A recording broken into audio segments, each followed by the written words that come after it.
machozi mengi sirini, leo umekuja hadharani, umenijibu kwa ujasiri.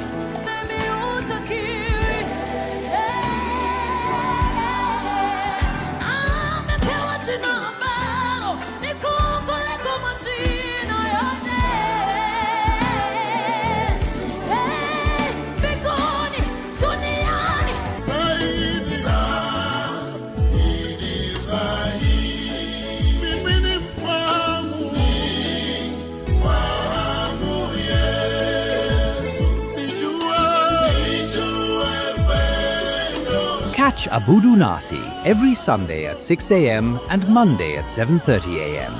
only on Faith Today TV.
Catch Praise Celebration from Monday to Saturday at 11 a.m. only on Faith Today TV.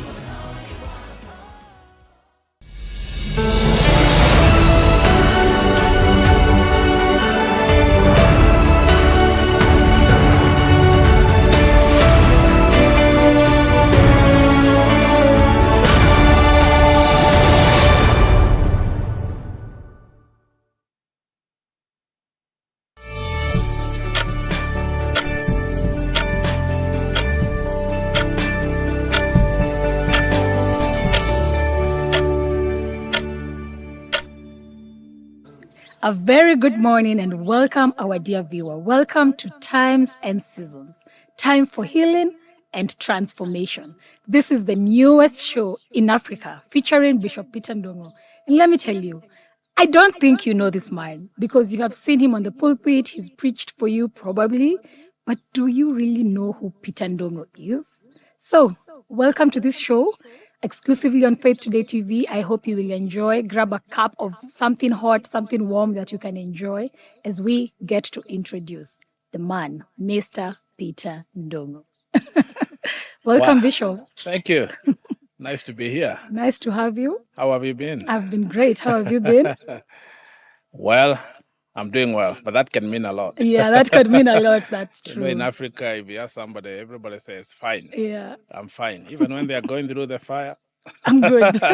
So I also say, I am fine. You're fine. Nice to be here. Nice to be here. Yeah. Great having you. So I'm telling people that we have seen you on the pulpit. You've been preaching the word for years. Yeah. Probably years longer than I have known you. That's right. And I'd just like you to introduce, because this is more of a reintroduction of you to our audience, our viewers, just and help us understand who really Mr. Peter Ndungu is. Yeah. Well, that's a long story. I'm sure it will take time.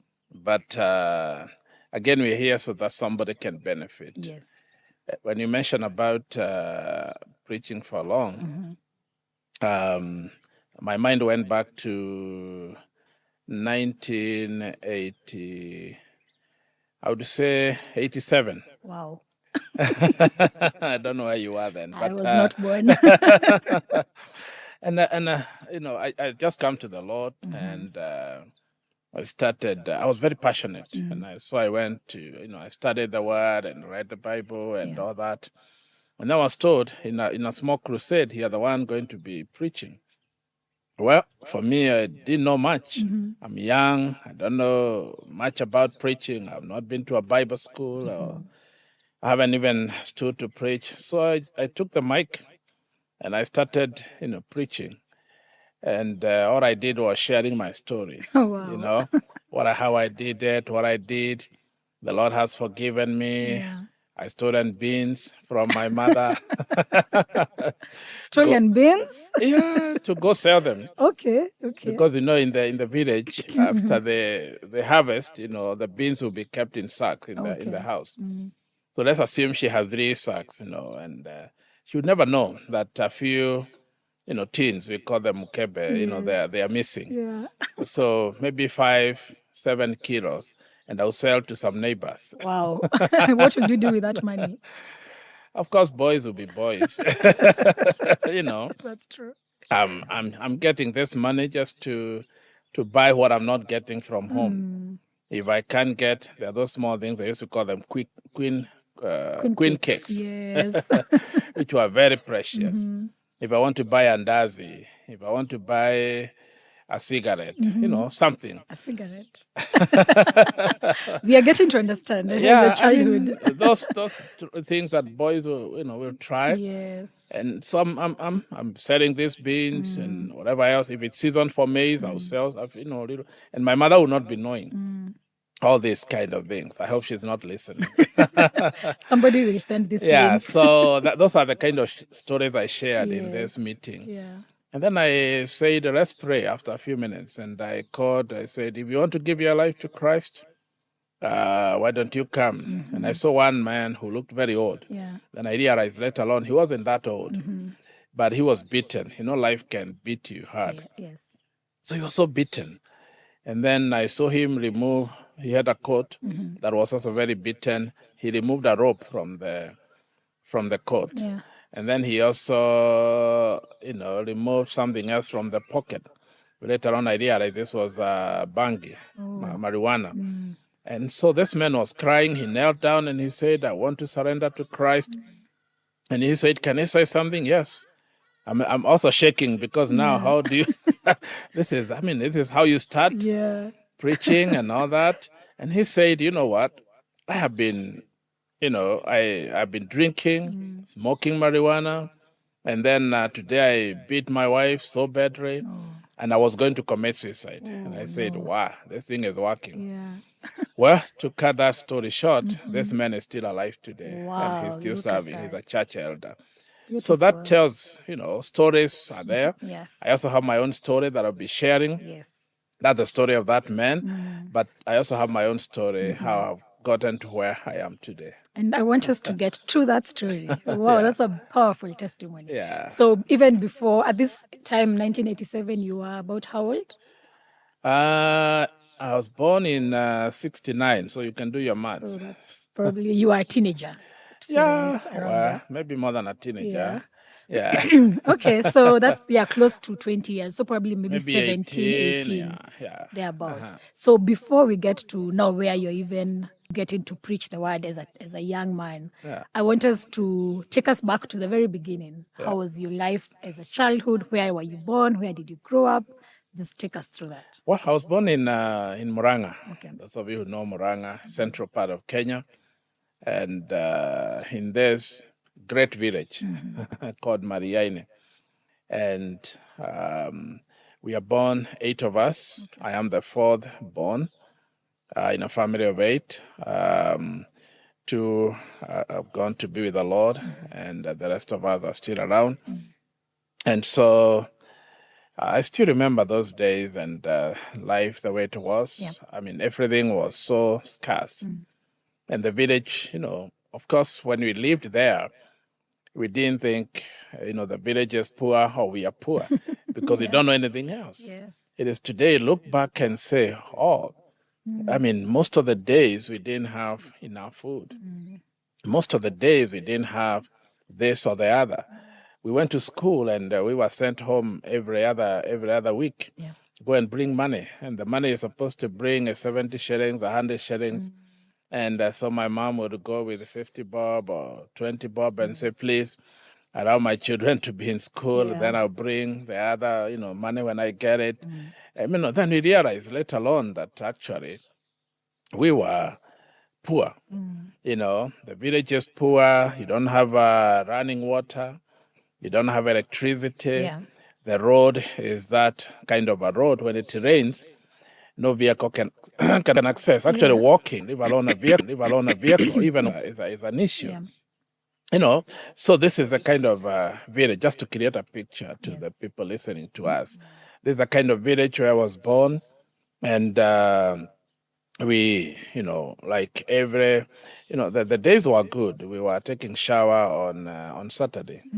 Once a week? Not once a week. And it was sufficient. Okay.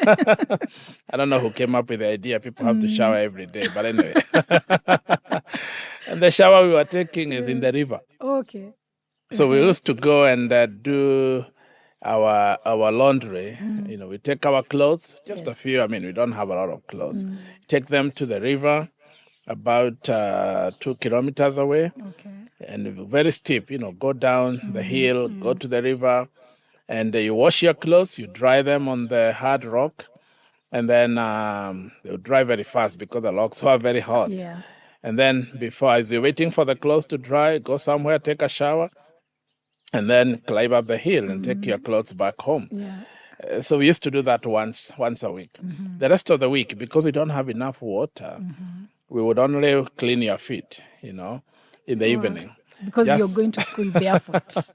Yeah, we went to school barefoot. We didn't have shoes. Wow. So you have been out there, you've been to school, after school you're playing out there with the other boys, and so it's time now to clean your feet to go to bed.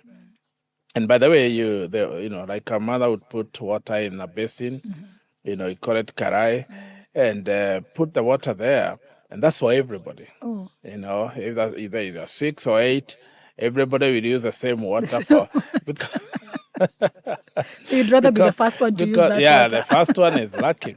And of course, you say the firstborn will use it first. So if you're the lastborn, you're almost cleaning your feet with muddy water. And then no soap, because you can't afford. Those are luxury. Soap, Vaseline.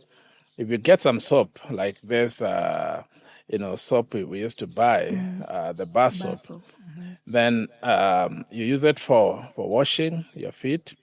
You use it for cleaning the clothes. Yes. You use it as your lotion. Oh, really? That's new.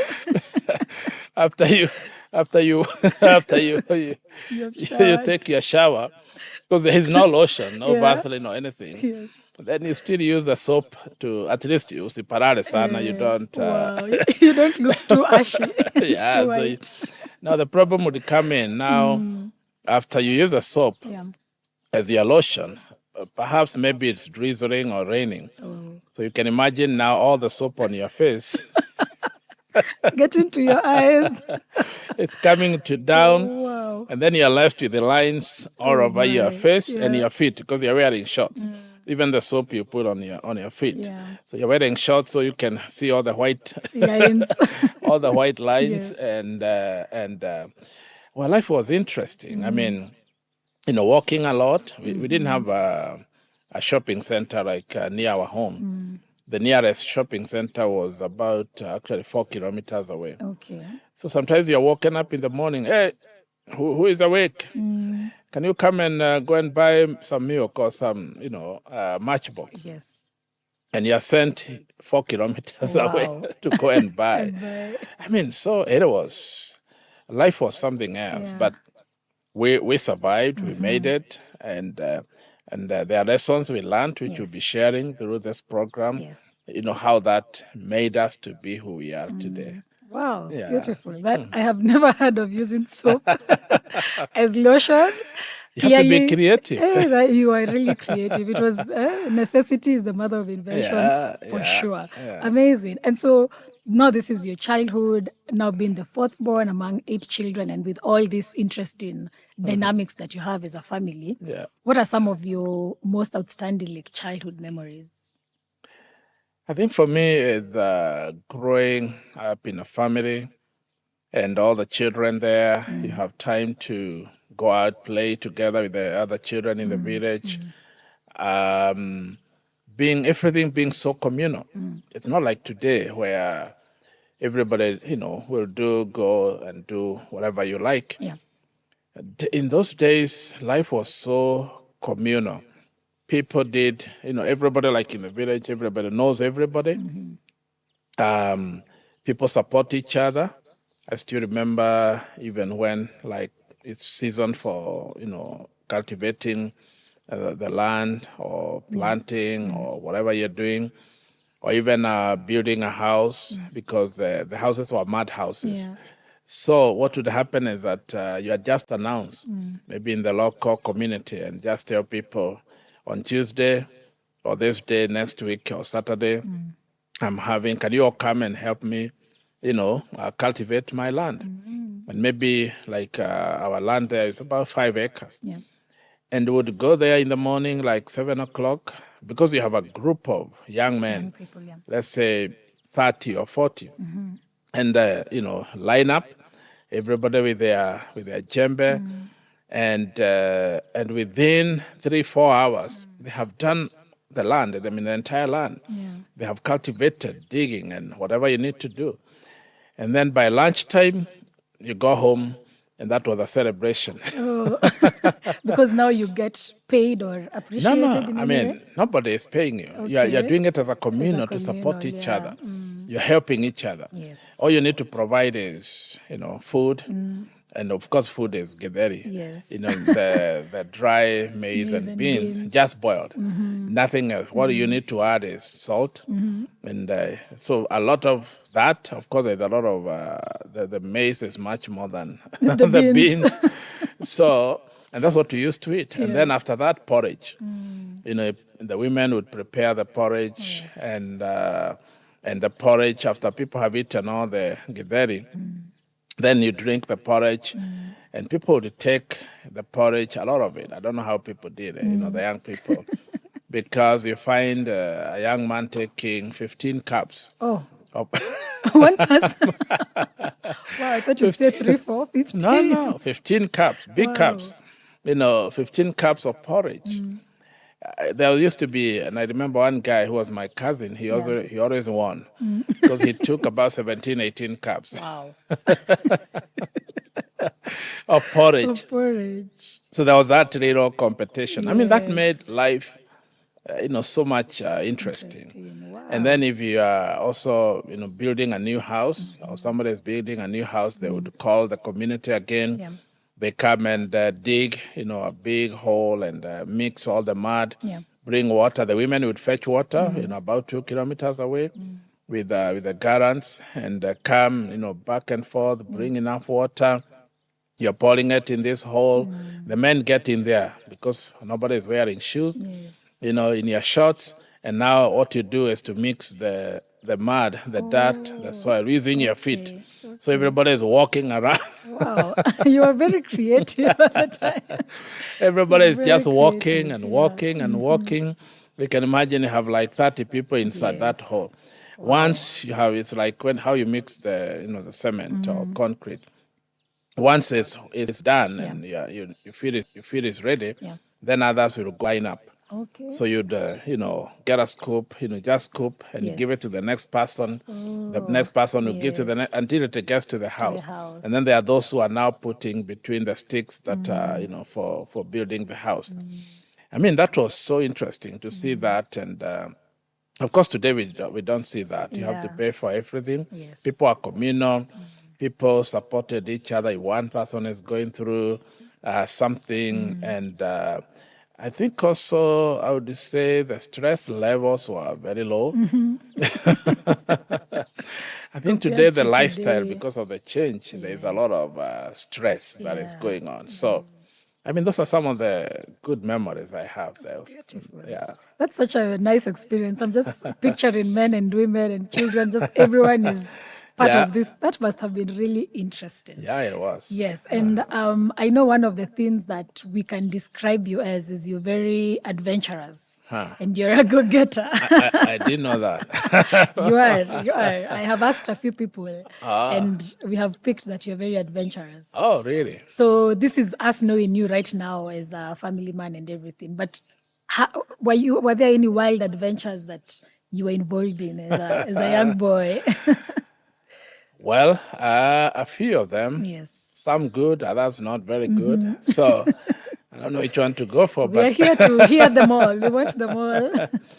I love, even today, I have a passion for growing stuff, like, farming, a little bit of farming. Yes. Because time doesn't allow me to do a lot of farming in a big way. But I remember even in those days, we started a bit of farming.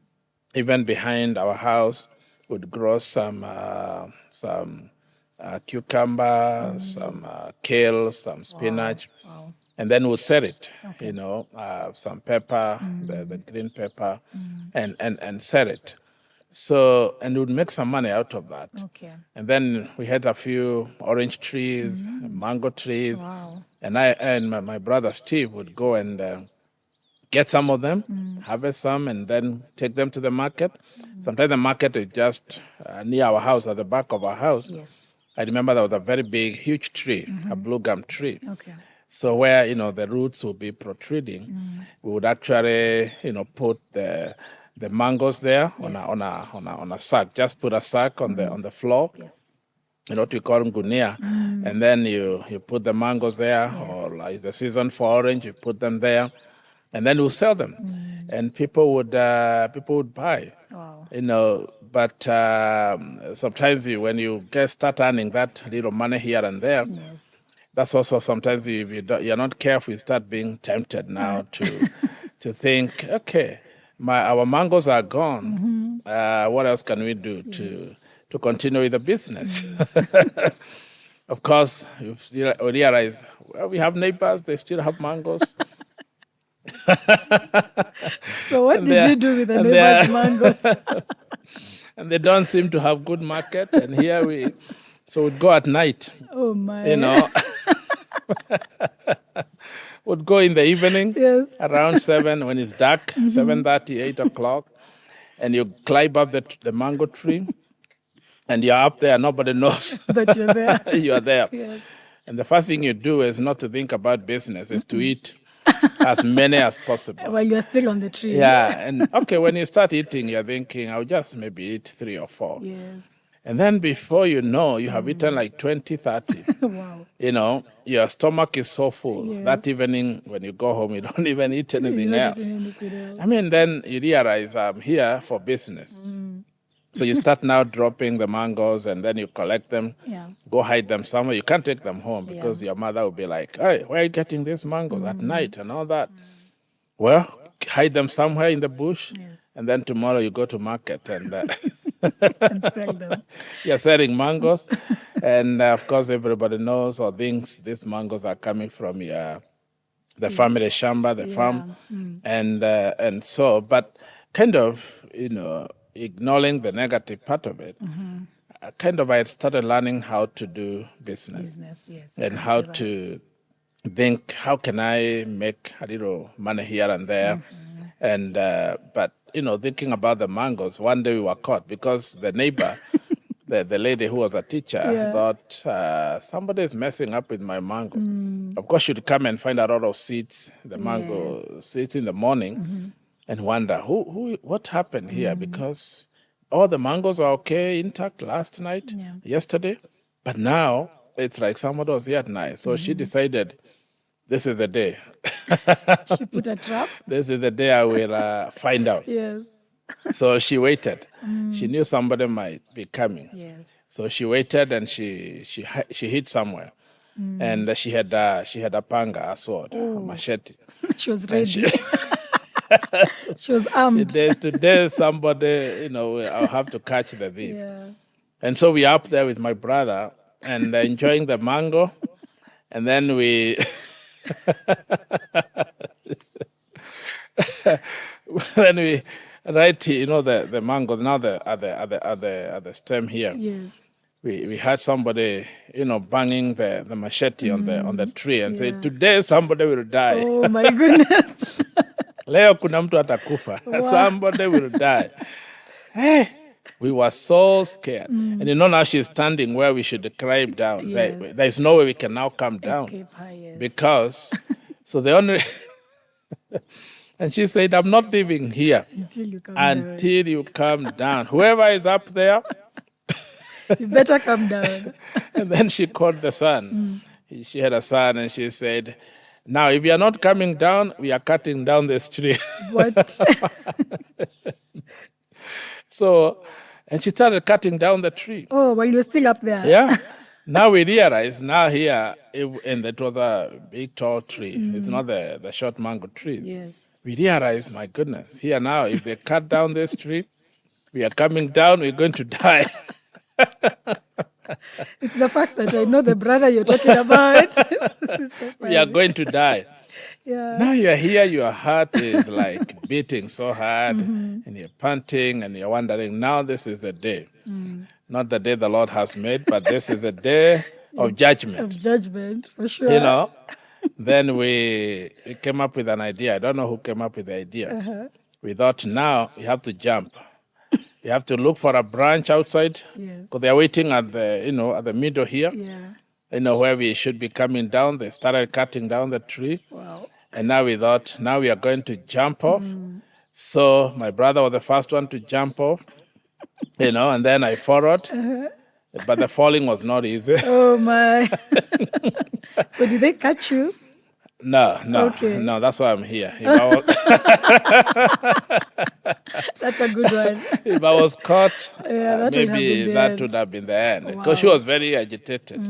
She was like, if I catch you, we jumped off and some branches, broke. And I was badly hit and injured at the back. Because when I fell, I fell with the same branch I was seated on. And so kind of we went all the way down, and so the branch, arrived before me. And so you fell on it. And I fell on it. But you didn't have time to soothe your pain. You're not there, nimeumia, what? No. Because you know what is coming after this is a machete, is a panga. And I might lose my life. Better run for your life. So we ran, and apparently they didn't know who that was, because it was in the dark. Yes. If they knew, they would have come home and look for us. But from there, we stopped that, and we decided, well, this may as well cost your life. So that was the end of the Chiki stealing. That was the end of the mango adventure. I'm telling you, boys will always be boys. But the business ideas were still there. They are still there even now.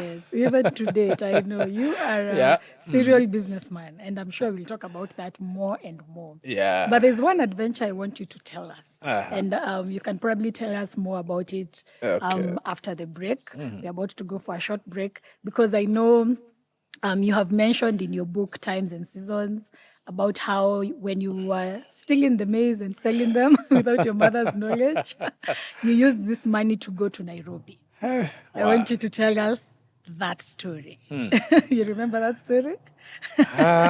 Yeah, I do. All right. I want you to tell us that story. That was quite an adventure. That was quite an adventure. Oh, my goodness. Growing in Mariene, you were just in Mariene, but you decided, no. Yeah. I have to go to Nairobi. That's how I started traveling. As a young man. And now I have traveled the world. Yep. From that little travel. Yeah. You'll tell us more about that shortly after the break. Do not move. Don't touch the dial. See you after the break.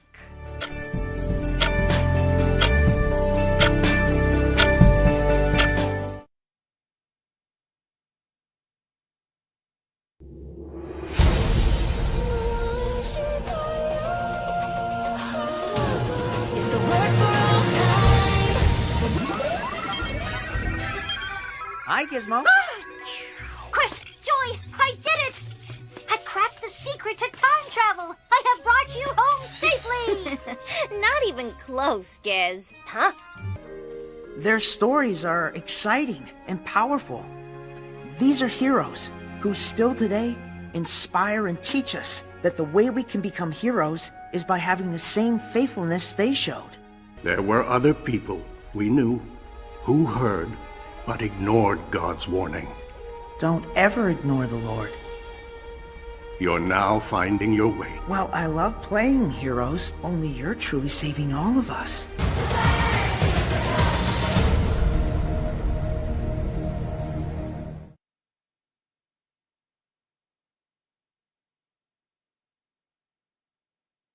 Every Tuesday to Friday from 7:30 a.m. You are anointed for exploits, anointed for greatness.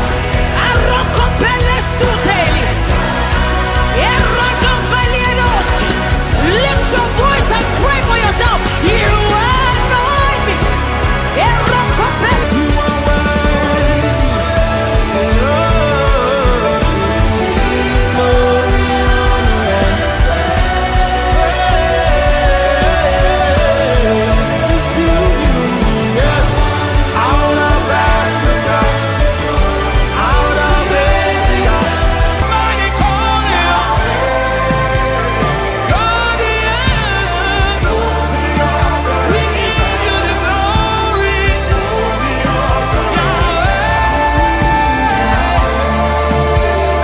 Catch worship with us from Tuesday to Friday at 7:30 a.m.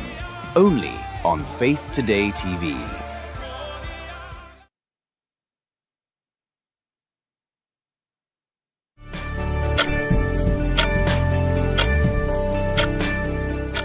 Welcome back. I hope you have enjoyed the first part of the show and that you're still there. So, this conversation is very interesting. We are getting to know who exactly Bishop Peter Ndungu is.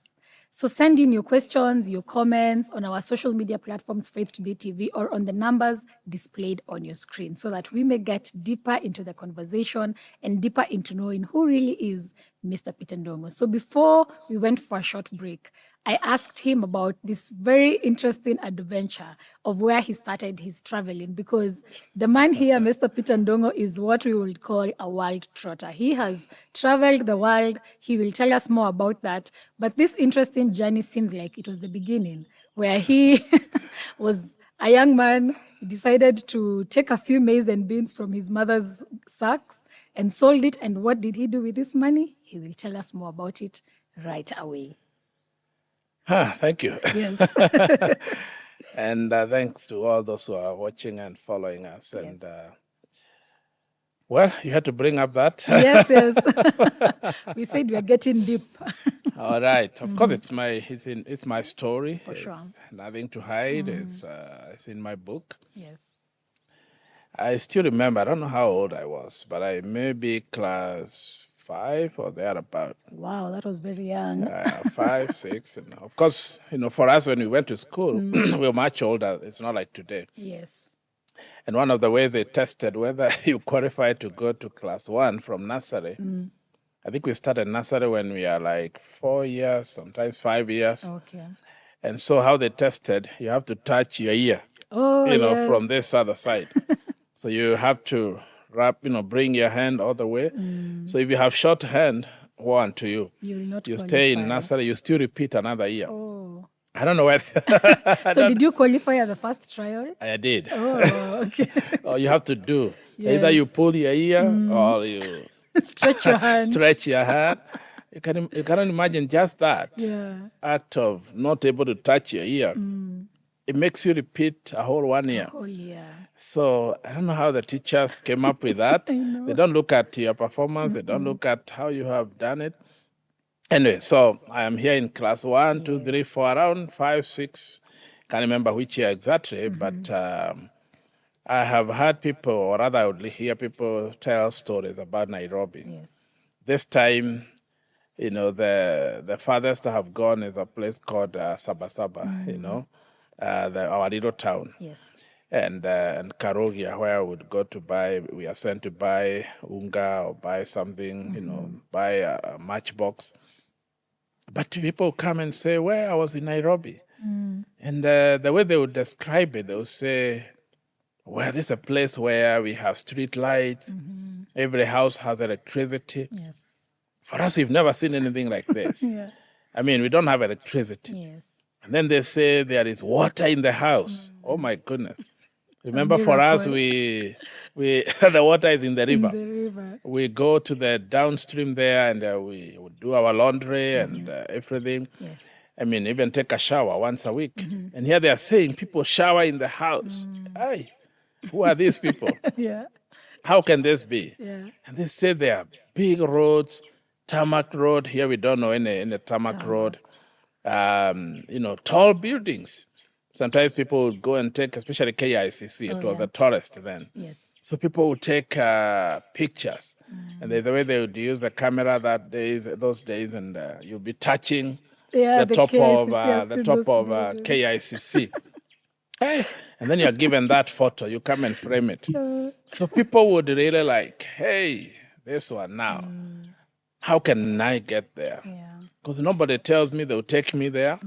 For us, we're in the village. All we know is in the village. Every day is githeri and tea. Sometimes tea is not even there. Sometimes you don't have enough food going to school. Because I remember going to school, most of the days we didn't have lunch.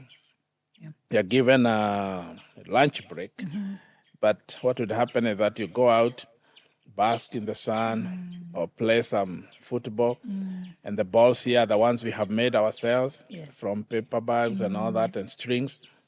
And then if you are lucky, you're able to buy a piece of sugar cane.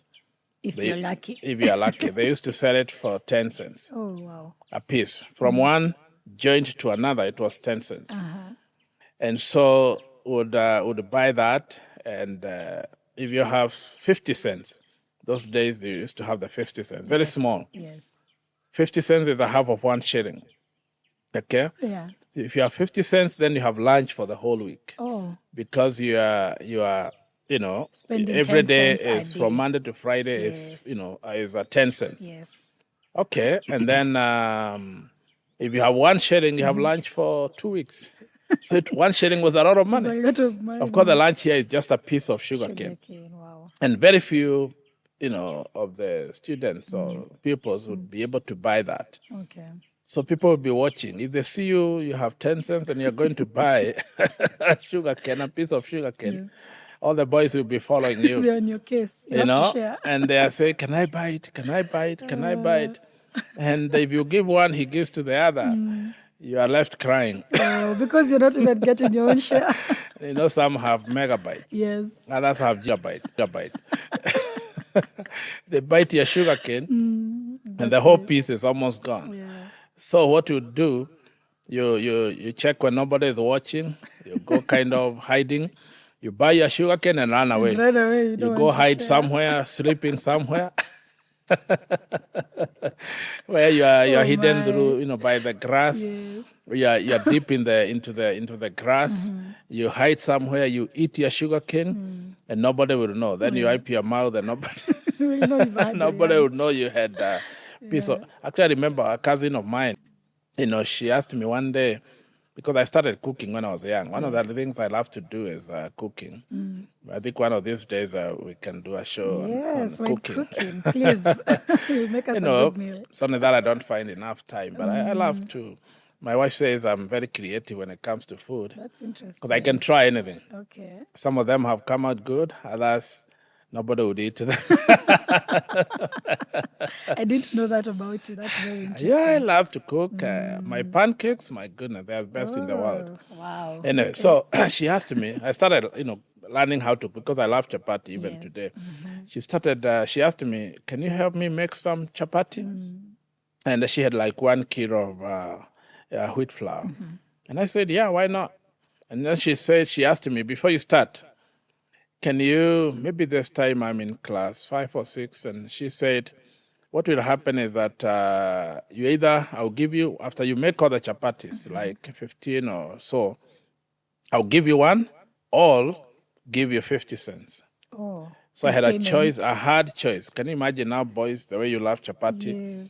You don't even get to see chapati. You only see them 2-3 times in a year. During because Christmas. It was a delicacy. Christmas is when we enjoyed chapati. The rest of the year, if you see, a house that they are making chapati, these are people who are doing very well. Yeah. And I still remember in the village, if you smell somebody or family making chapati around 7 o'clock in the evening and you are going home, your feet refuse to go. Move. You just want to hang around their home. You can't move. You can't move. I mean, it just... And then you decide, I'll go in. Whatever the case, I'll go in. And then you'll go in and knock the door. Hello? Mimi. Because they will have to ask, who is this? Yes. Remember, the houses don't have electricity. Yeah. It's all dark. They're using a very small lamp. So you say, it's me, so-and-so. Okay. And then you'll come in and you have cooked a story. And... To entertain them. No. You come with a question. So you're asking the woman of the house, Yes. I've been sent by my mother to ask you if you're going to the market tomorrow.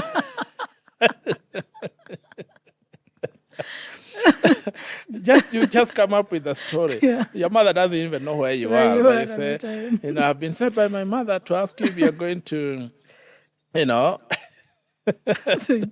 the market tomorrow. And then she would say, tomorrow is a market day. I was not even remembering. Tell her we can go together. We can walk together. Because the market was all the way in Sabasaba, where they had to walk for about 3 hours. So, and then I'll sit for 5 minutes. Okay, I'll tell her that. And then I say, now I want to go. So that preparing them to serve this chapati. And then she'd go back down there where they pack the chapati. She don't give you a full one. Maybe a half or a quarter. Just cut a piece and say, enda ukikura hiyo. As you go, you can enjoy that. And then for me, mission accomplished. That is as good. That's good when enough. I go home, I don't even talk. I don't tell anybody. Yeah. What I did, my mother would not even know there was anything to go into the market. We should go to the market. When they meet another day, now they'll be like, you sent your son to ask me, and I waited for you. She was not aware. I waited for you. You didn't come. Anyway, so my cousin said, well, and for me, I thought about it and I said, don't give me chapati. I'll make all these chapatis for you. Keep them with your for your family. Give me the 50 cents. Because for me, 50 cents is for the whole week. It's lunch, it's a sugar cane, a piece of sugar cane for the whole week. Yes. So you can imagine I made all these chapatis and I did not even touch one. Wow. And she gave me 50 cents and I walked away. So she kept her word. She kept her word. She didn't even I don't know award what you kind of a even. woman. I mean, anyway. Oh my goodness. Even a piece. And That she was there. mean. She was there counting. Number 1, number 2, confirming. number 3, 10, 12, 15. What? Keep them there. I thought she'd give you the 50 cents and be like, no, take some to your mom and enjoy. Chapati was, it was too precious. I mean, she would not do that. Anyway, so that's the way it was. So going back to your story, Yes. it was about going to Nairobi. Going to Nairobi. I mean, I'm here now. People would say, I've been to Nairobi. My daughter works there. My son works there. They try to describe Nairobi. Of course, we hear, from the news, because we had a small radio, very tiny, like the size of a phone. And that's where we would get all the news. Yes. So they are saying Nairobi, this is what's happening. Yeah. And then Leonard Mambo Botera would bring the news. Yes. Sometimes he's also announcing some matches, some football matches. Kadenga na mpira, Yes. those, there were. So you're trying to imagine who are these people, and we are big fans of Kadenge, JJ Masiga, Muhammad was the goalkeeper. So you're trying to imagine, and Leonard Mambo was very good commentator. Yes, he was. The way he would bring it, you feel like you're actually there. So everybody is, even when they are going to score, now everybody stands. You're feeling the moment. Yeah, right. And woe unto us when you're listening, because it's using batteries, and you don't even have money for batteries. Oh, no. When there's halfway or quarter way, the batteries are off. Oh, no. And now instead of, it's like, and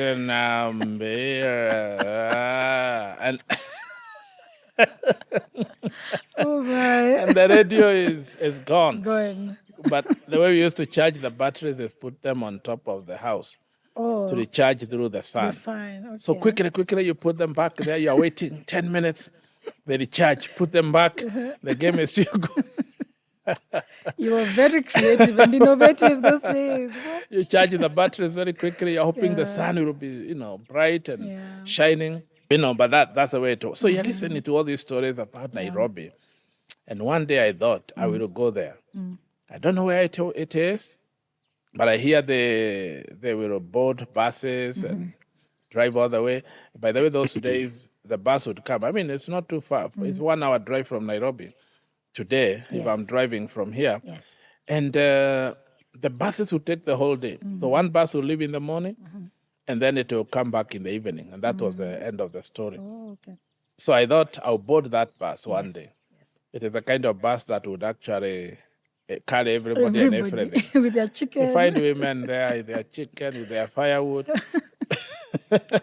And you're excessively everywhere people are standing. You find a woman in the bus, she's in the bus but still carrying her luggage, carrying her whatever she's carrying. Because the conductors used to lie to the women. If you put all this, the music or the luggage down, the bus will not move. It will be too heavy. So you keep carrying. Why? They want to make sure they have space for more people. Yeah, to create more room. Okay. So you carry whatever you carry it with your hand. If you put all this luggage on the floor, the bus, it will be too heavy. Hey. So knowledge is power. I know. So I started now saving some little money. Yes. Remember, I have my little business, selling kale, selling, mangoes, sometimes not our mango. And here we are also, if there are a few eggs in the house, of course you are collecting from the chicken. The chicken, this kienyeji. So they lay eggs everywhere, sometimes under the bed, and of course, the kind of houses we are living in. Yes. It was only, 3-bedroom house, tiny houses. Yeah. So 1 bedroom for your parents, 1 bedroom for girls, and one bedroom for boys. So you have 1 bed for like 5 boys. So mnalala wengine wanaangalia upande huu na wengine upande huu. So whoever comes to bed first, you face, the right direction, where there is maybe a small pillow. No, we didn't even have pillow. So you can imagine 1 bed, sometimes we have 4 or 5 boys, sleeping just, and this bed is like a 3. It's a very small bed. And the mattresses were very, they are old, of course, and the way they were made from sisal strings. Yeah. They put them together, and then they cover them with the sisal. After some time, they would all kind of collapse, and there would be a big, like a valley in between. Yes. So you find at night when everybody slept, then it's like everybody now came to the valley. And you're there, you are sweating, and you are kicking each other. Wewe usinilalie, wewe umechukua space yangu. Yule mdogo ameanza kulia, I mean, it was. So here we are, and I'm thinking now, after selling a few eggs here, beans and all that, I saved some money. I would investigate and do my own research. How much does it cost? Yeah, to go to Nairobi. To go to Nairobi. And so, the day came, and I boarded this bus. Yes. I don't know that you want to know the rest of the story. We can continue with that story for next week's episode, because we have a few questions that we have received. Someone here says, wow, my bishop, I love this. As a farmer myself, to learn that Bishop is passionate about farming, I remember we got avocados once in church from his garden. Beautiful. That must be a member of our church. Somebody can remember that. Yeah. Yes. It's interesting to hear how Bishop grew up and the community, the adventures.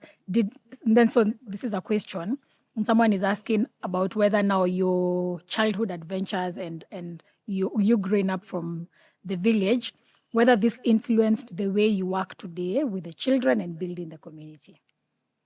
Yeah, I would say it helped. And by the way, like you have said, that story is a long one. The one of going to Nairobi, we'll talk more about that in the next episode. I'm sure we will. But I think all this was a build-up. Yes. It helped me when looking back. Of course, you make a lot of mistakes, like all of us do growing up. Yes. But I think from a little farming here, doing a little business here. Of course, you also learn how to care for others because even if I'm making a little money here and there, it's not all for me. Yes. I also trying to care for other people. I'll save some money so that I can. Sometimes I'll just appear, back home with some flour. Yeah. And my mother would be so shocked. Oh, today you bought some flour. I mean, and then I remember there were 2 old women in the village who were very poor, very, very poor. Sometimes I would visit them, and they had nothing to eat. They were just going to sleep hungry. And I would go there with some flour, some sugar, rice, and all that from my little savings. Even from even when I went to high school, from my pocket money, which our pocket money for the whole term was like 50, 60 bob, just 50 shillings. And you would able actually to work with that for 3 months. Yeah. And then I would save something out of that, maybe 10 shillings or something. Yeah. And then when I come back home, I would remember these old women. Actually, one of them was totally blind. And they didn't have a lot of family around them to support them. So I'd go and buy, a few things here and half kilo here, half kilo, and take it to them. Yes. And this woman would be so excited. She cannot even see me. And she would really like, oh, God bless you. And the way they would do it those days is they would spit in their their chest and say, oh, that's a way of blessing you. And for me, I'll go home feeling like, wow, if I had an opportunity, I would do more. Yeah. If I had an opportunity, I'm just excited just to help, to see somebody so appreciative of what I've done. And I believe that also cultivated that heart of thinking, what else can I do? And I believe that's how we have been able to do even what you're doing, and we'll be sharing more. We will. Yeah. This is amazing. I hope you are really enjoying this conversation. I am, and this is very interesting. I just like to give a few shout outs before I go to the next question. To those who are watching us across the different platforms, that is live on Faith Today TV, on YouTube and Facebook. So a shout out to you, Enoch, Louisa Alex. We can see you there, Joyce Joyo Minor and Amos Kipto on Facebook. On YouTube, thank you, Justus Obisa, for your questions and for watching us. Thank you to the Faith Partners, the Faith Prayer Network, the Pastors Kids Network. Thank you so much for watching us, and all the members of House of Faith, Overcoming Faith Church. People are very encouraged by this show, Bishop, and most of the questions and comments here, someone here says, Catalina from Nairobi is saying, Bishop needs a whole documentary. And I agree. This is a great life story. Somebody told me I should do a movie. Yes. I'm sure from all these testimonies and stories, this is like such a beautiful story because, the childhood, our childhoods really shape who we are today. And for you, your life is very interesting. One will look at you and think you have it all together, and you were born like this. No. But now when we hear and we understand where you're coming from, we even get to understand why you're so passionate about the different things you do, from serving the community, serving others, supporting others, and even preaching the gospel. Monica here is saying, I really understand now the attachment to the village and always working to build the Mariaine community, because that is home to all these testimonies. That's right. We just built the first 2-story building in the village. Oh, really? When we were building, I didn't realize. But later on, after maybe 2 years, I realized, we built a hospital there, a clinic. Yes. It's a 2-story building. And then realized later on, in the whole village, there's no other 2-story building. That was the first one. Yeah, the first one. Wow. So it's amazing. You really are a pioneer. You're a pace setter. That's beautiful. Thankfully. And Jose here is saying, and I agree with him, because he says, wow, as a small boy, how big were Bishop's visions?